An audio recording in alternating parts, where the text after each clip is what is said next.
దేవుడును మన రక్షకుడు అయిన యేసుక్రీస్తు వారి శ్రేష్టమైన నామంలో ఉదయకాల మన్నా అనే చక్కని కార్యక్రమాన్ని చూస్తున్న మీ అందరికీ నిండు హృదయంతో వందనాలండి. దేవుని మహాకృప మీ అందరికీ తోడుగా ఉండునుగాక. మీరందరూ బాగున్నారని, క్షేమంగా ఉన్నారని తలంచి దేవుణ్ణి స్తుతిస్తూ ఉన్నాను. ప్రతిరోజు ఉదయకాలమన్నా చూస్తూ ఉండండి, అస్సలు మిస్ అవ్వకండి. మనం దేవుని వాక్యాన్ని చదివి దేవుని వాక్యంలో ఉన్న మాటలు తీసుకునే ముందు ఒక చక్కని మాట మీకు తెలియజేస్తాను. ఈ రోజున చాలా స్థలాల్లో మనం గమనించినప్పుడు అనేక మంది మర్మాల కోసం చాలా ఎదురు చూస్తున్నారు. బైబిల్ గ్రంథంలో ఉన్నటువంటి మర్మాలు, అనేకమైనటువంటి కొత్త సంగతులు, ఏదో లోతైనటువంటి విషయాలు మేము గ్రహించాలి, మాకు బోధించేవారు చాలా కొత్త విషయాలు, ఎప్పుడు విననివి, చాలా లోతైనవి, ఎవ్వరు కూడా చెప్పనివి, అవి మనకు అర్థమైనా అర్థం కాకపోయినా ఏదో ఒక మర్మయుక్తమైనటువంటి విషయాన్ని మేము తెలుసుకోవాలి అన్నటువంటి కుతూహలం అనేక మందిలో ఉండటం గమనిస్తూ ఉంటాం. కొత్త సంగతుల మీద ఎగబడటం. ప్రియులారా, ఇది గమనించినటువంటి వారిలో చాలామంది ఇక అదలా ఇదెలా అంటూ ఏవో క్రొత్త విషయాలు, అనేకమైనటువంటి మర్మాలు, ప్రజలకి ఎంతవరకు ఇది అర్థమవుతుంది అన్నది కూడా కొంతమంది చూడకుండా ఇక ఇలా క్రొత్త విషయాలు, మర్మాలు బైబిల్లో నాకే బయలుపడింది అంటూ ఏదో చాలా ఇలాంటి వర్తమానాలు అందించటం మనం గమనిస్తాం. ప్రియులారా, ఏదైనా అవసరాన్ని బట్టి ఖచ్చితంగా ఆ సబ్జెక్టుకి ఏదైనా ముఖ్యంగా అవసరమైతే లోతుగా బోధించటం తప్పు కాదు, అందులో పొరపాటు ఏమీ లేదు. కానీ ఏదో గొప్ప విషయం తెలియచేస్తే అది కదా ప్రజలకు అసలైన మేలు అంటూ అలాంటి ఒక మర్మాల మీద మాత్రమే దృష్టి పెట్టినప్పుడు చాలామంది ప్రజలు వచ్చారు, వాక్యం విన్నారు.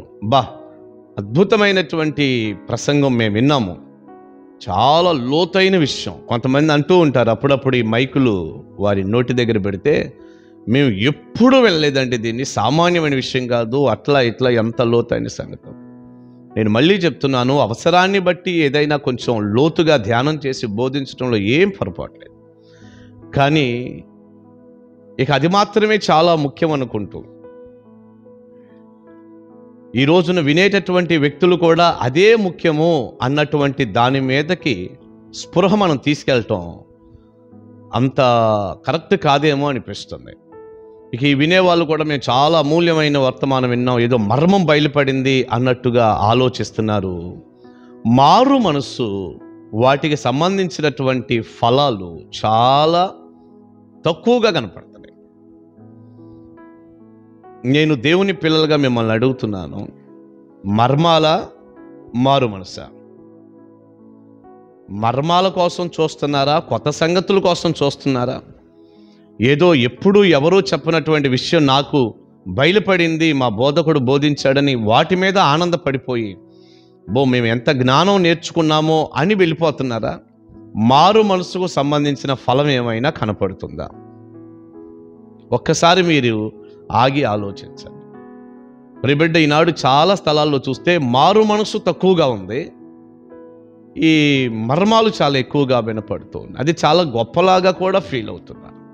నేను అంటాను, మర్మాలు నీకున్నా లేకపోయినా, ఒకవేళ ఏదైనా దైవజనుడి నోటి వెంట మర్మాలు మనం విన్నా, అది కూడా మనల్ని మారు మనసు అనుభవంలోనికి అలా మార్పు చెందుతూ నూతన పరచబడి రూపాంతర అనుభవంలోనికి.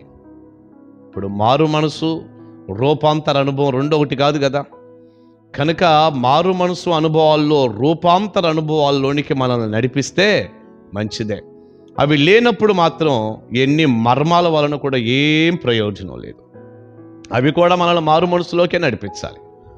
ప్రియబిడ్డ, నిజంగా మిమ్మల్ని సూటిగా నేను మాట్లాడుతున్నా, కొత్త సంగతులు వింటూ ఏదో ఆనందించి పరవశిస్తున్నారా? మారు మనసు ఏమైనా పొందారా? ఇప్పుడు ఏదో జ్ఞానయుక్తమైనటువంటి ఒక మాట తెలుసుకుంటే నీ తలకాయ పెరిగిపోతూ ఉంటుంది, బ్రెయిన్ పెరిగిద్ది.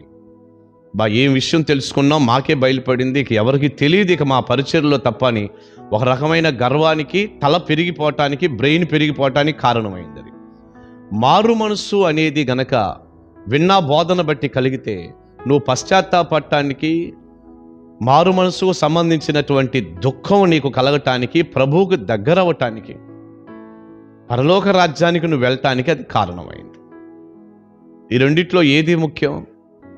ఈనాడు మీరు చూడండి, ఒక అబద్ధం మనం ఆడకూడదుగా, ఒక మోసం మనం చేయకూడదుగా, ఎదటివాడిది ఏది కూడా మనం ఆశించకూడదుగా, ఒక గర్వమో అసూయో, ఇక ఈ సినిమాలు, సీరియళ్ళు, ఈ వ్యభిచార సంబంధమైన వాతావరణాలు, ఈ లవ్ అఫేర్స్ కానీ, ఈ భయంకరమైన వాతావరణం ఈ మీడియా ద్వారా కూడా చాలా కలుగుతుందిగా. బోలెడున్నాయి. అట్లా వాటన్నిటిలో మీరు జయం పొందారా? మరి మారు మనసుకు తగిన ఫలం అంటే అదే కదా.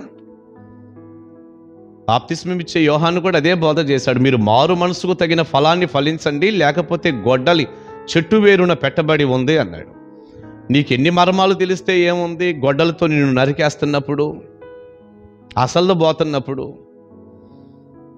ఈరోజు నేను క్రైస్తవుణ్ణి, ఒక అబద్ధం నా ప్రాణం పోయినా నేను ఆడను అంటే అది మారు మనసుకు సంబంధించిన ఫలం. అది ఇదిగో ఇది నేను చూడను, ఇది నేను మాట్లాడను, ఈ తప్పు నేను చేయను, ఇది పాపం కదా, ఇలాంటివి నాకు దూరం అవ్వాలి అంటూ కనుక నువ్వు జాగ్రత్త పడుతూ దేవుని సన్నిధిలో ఎంతో ప్రార్థనలో ఎదుగుతూ రూపాంతర అనుభవంలోనికి వెళ్ళిపోతూ క్రీస్తు సారూప్యం నీకు కలుగుతూ ముందుకు వెళ్తుంటే అది కదా చాలా ముఖ్యమైనది. అందుకే ప్రభు అయిన యేసుక్రీస్తు వారు మార్కు సువార్త 1వ అధ్యాయం 14-15 వచనాలు చదివితే, యేసయ్య సువార్త చెప్పటం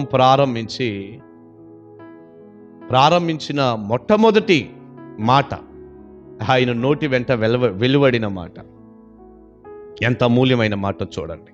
యోహాను చెరపట్టబడిన తరువాత యేసు, కాలము సంపూర్ణమై ఉన్నది, దేవుని రాజ్యము సమీపించి ఉన్నది, మారు మనస్సు పొంది సువార్త నమ్ముడని చెప్పుచు దేవుని సువార్త ప్రకటించుచు గలిలయకు వచ్చెను. మీరు మారు మనస్సు పొందండి అన్నటువంటి మాట, మారు మనస్సు పొంది సువార్తను నమ్మండి అని చెప్పుచూ దేవుని సువార్త ప్రకటిస్తూ గలిలయకు ఆయన వచ్చాడట. ప్రియులారా, యేసు ప్రభువారి కంటే లోతైన మర్మాలు చెప్పగలిగిన వ్యక్తి ప్రపంచంలో ఎవరైనా ఉంటారా? లేదుగా. కానీ అనేక మందికి సామాన్యంగా అర్థమయ్యేటటువంటి రీతిలో వారు మారు మనసు పొంది పాపాన్ని విడిచి దేవుని తట్టు తిరిగేటటువంటి కోణంలో యేసయ్య బోధించాడు. మొట్టమొదటి మాట కూడా మీరు మారు మనసు పొందండి అన్నటువంటి మాటతోనే స్టార్ట్ చేశాడు. ఇక అపోస్తలుల బోధ కానీ, యోహాను బోధ కానీ, అందరి బోధ మారు మనసు, మారు మనసు, మారు మనసు. మీరు చూసుకోండి కావాలంటే. కనుక ప్రియ దేవుని బిడ్డ, నేను ప్రార్థన చేసే ముందు ఒక మాట, మీకు మర్మాలు కాదు, మారు మనసు చాలా ముఖ్యమైనది. ఒకవేళ ఏదైనా లోతైన విషయం తెలుసుకోవటం తప్పని నేను అన్నాను, కానీ అది కూడా నిన్ను మారు మనసులోకే నడిపించాలి.